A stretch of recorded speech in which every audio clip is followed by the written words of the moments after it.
పెన్విటి పెన్విటి వచ్చావా? నా టైం అయిందిగా. ఆపే. ఏంటి సిగ్గుపడడం. ఇది ఆడదానికి ఆరోతనంలే పెన్విటి, ఆపడం కుదరదు. పెన్విటి ఏంటి? నేనెందుకొచ్చాను మీకు తెలిసిపోయినట్టుంది. దుమ్ము ధూళి లేకుండా చేతులను చక్కగా కడుక్కొని వచ్చేసారు. నువ్వెందుకు వచ్చావో నాకు తెలీదు. నేను చేతులు కడుక్కుంది మామూలుగానే, నీకోసం కాదు. ఆ మనసులో ఉన్నది చెప్తూనే చెప్పలేదు అంటున్నారు. ఇప్పుడు మాత్రం చెప్తారా? ఏంటి నీ గోల? గోల కాదు పెన్విటి, గోరింటాకు. నాకెందుకు చూపిస్తున్నావు? ఈ రాత్రి మనకి మూడో రాత్రి పెన్విటి. చివరి రాత్రి కూడా. అదేలే. ఈ 3 రాత్రులు ముచ్చటగా నా చేతులకు మీరు గోరింటాకు పెట్టాలి కదా. ఏంటి, నేనేదో నీకు గోరింటాకు పెడతాను అన్నట్టు పెట్టాలి కదా అంటున్నావు? ఏ తమాషాగా ఉందా? రోజుకో గొడవ చేసి పెడుతున్నావు, ఈ రోజు కూడా వదలవా? వదలకూడంది ఈ రోజే కదా పెన్విటి. ఏంటి గొణుగుతున్నావు?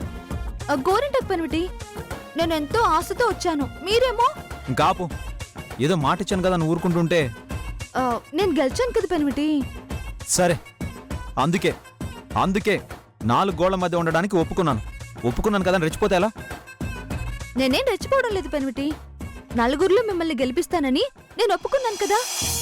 ఈ 4 గోడల మధ్య నన్ను ఒకసారి గెలిపిస్తే ఏంటట? గోరింటాకు పెట్టేస్తే గెలిచేస్తావా? ఎర్రగా పండి శుభానికి గుర్తుగా ఉంటుందని.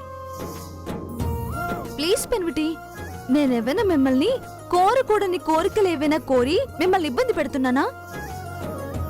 నేను కోరి కోసిన గోరింటకే కదా నూరు తెచ్చాను. పెట్టడానికి ఏంటమ్మా పెద్ద? ఎక్కడ నేర్చావు ఈ మాటలు? మాటలదే ఉందిలే పెన్విటి, మాట్లాడితే వస్తూనే ఉంటాయి గాని గోరింటాకు పెడుతూ కూడా మాట్లాడుకోవచ్చు. కూర్చోండి. అసలే చివరి రాత్రి అనుకుంటున్నారు కదా. నేను అనడం ఏంటి? నువ్వు అనుకోవడం లేదా? అనుకోకుండా గోరింటాకు తీసుకొస్తానా? టైం వేస్ట్ చేయకండి పెన్విటి. మళ్ళీ నేను గోరింటాకు పండడం కోసం చాలాసేపు ఉండాలి. కూర్చోండి. మీరు ఒక్కసారి అడగగానే మిమ్మల్ని 100 సార్లు 1000 సార్లు గెలిపిస్తానని మాటిచ్చాను. నేను అడుగుతుంది ఒక్కసారి, అది చిన్నది పెన్విటి. ఈ భాగ్యం కూడా నాకు లేదా? సరే, చివరిసారి. ఇదే బాగా గుర్తుపెట్టుకో. పెదబాబు, అయ్యో పెదబాబు, అమ్మ వచ్చేసింది. వెళ్ళు. మరి గోరింటాకు పెన్విటి? నేను ఇక్కడ చూసిందంటే నాకు ఇస్తుంది దురదగుంటాకు. వెళ్ళు.